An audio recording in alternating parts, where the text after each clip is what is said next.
ઉમેદવારમાં વધારી રહ્યા છે એવા આપણા મોગેરા મહેમાન આદરણીય સન્માનીય કેબિનેટ મંત્રી ઋષિકેશભાઈ પટેલ સાહેબ, આપણા લોક લાડીલા ધારાસભ્ય અને પાણીદાર નેતા એવા આપણા સૌના લોક લાડીલા કેસાજી ચૌહાણ સાહેબ, આપણા પૂર્વ ધારાસભ્ય અનિલભાઈ માળી સાહેબ, આપણા તાલુકા ભાજપના પ્રમુખ દિનેશભાઈ દવે સાહેબ, જિલ્લા ભાજપના પ્રમુખ ટૂંક સમયમાં આવી રહ્યા છે નરેશભાઈ ઠાકોર સાહેબ, ઉપસ્થિત સન્માન્ય સૌ સ્ટેજ ઉપર બિરાજમાન વડીલો, યુવાન મિત્રો, ભાઈઓ અને બહેનો, રોટીલા જિલ્લા પંચાયતના ઉમેદવાર તરીકે મેં ભાગેલા ઉત્તમસિંહ ભીખજીએ ભારતીય જનતા પાર્ટીના ઉમેદવાર તરીકે અને કમળના નિશાન ઉપર ઉમેદવારી નોંધાવી છે। સાથે સાથે નીચે આવતી 5 તાલુકા પંચાયતની ચૂંટણી માટે તાલુકા પંચાયતના 5 ઉમેદવારો જે આપ સૌ ઓળખો છો એવા આપણા એમનો પરિચય આપ્યો, એમણે 5 તાલુકા પંચાયતના ભારતીય જનતા પાર્ટીના ઉમેદવાર તરીકે કમળના નિશાન ઉપર ઉમેદવારી નોંધાવી છે।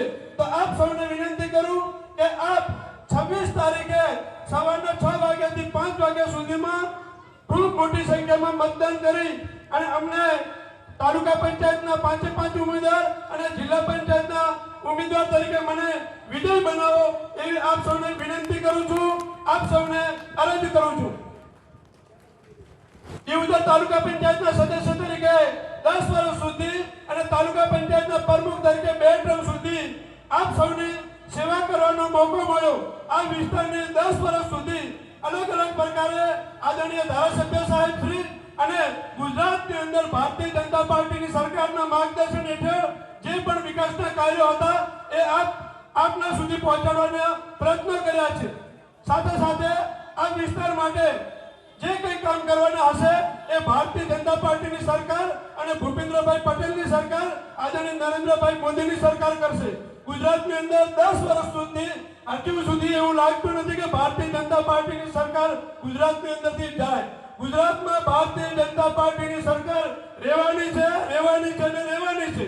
આપ સૌનું કોઈ પણ કાર્ય હશે તો આદરણીય ધારાસભ્યશ્રી અને અહીંયા બેઠેલા સૌ ઉપસ્થિત આપણા વડીલો કરવાના છે અને ભારતીય જનતા પાર્ટીની સરકાર કરવાની છે। આપણા બાળકોનું ભવિષ્ય, આપણું ભવિષ્ય એ ભારતીય જનતા પાર્ટીમાં ઉજળું છે। તો આ વિસ્તારમાં પાડી ગામના વતની તરીકે આજુબાજુમાં આવતા તમામ તાલુકા પંચાયતના સીટમાં તમામ જાતિ, તમામ જ્ઞાતિ સાથે એક ભાઈચારાની ભાવનાથી કાયમી સંબંધો કેળવ્યા છે। અહીંયા ભાજપના આપણા ધારાસભ્ય છે, ગુજરાતમાં ભાજપની સરકાર છે, કેન્દ્રમાં ભાજપની સરકાર છે। કોંગ્રેસ વાળા ખાલી ભાષણો કરશે, આંદોલનકારી નેતાઓ હોય તો આંદોલનો કરશે અને ઊંચા અવાજે બોલશે, પરંતુ એ આયા પછી કંઈ પણ કામ એ કરી શકવાના નથી। એ રોડ રસ્તા ના હોય કે કોઈ પણ કાર્ય હોય એમનાથી થવાનું નથી। તો આપને વિનંતી કરું કે આ ભારતીય જનતા પાર્ટીના ઉમેદવારને વોટ આપી વિજય બનાવશો। અસ્તુ, ભારત માતા કી જય। ખૂબ ખૂબ આભાર।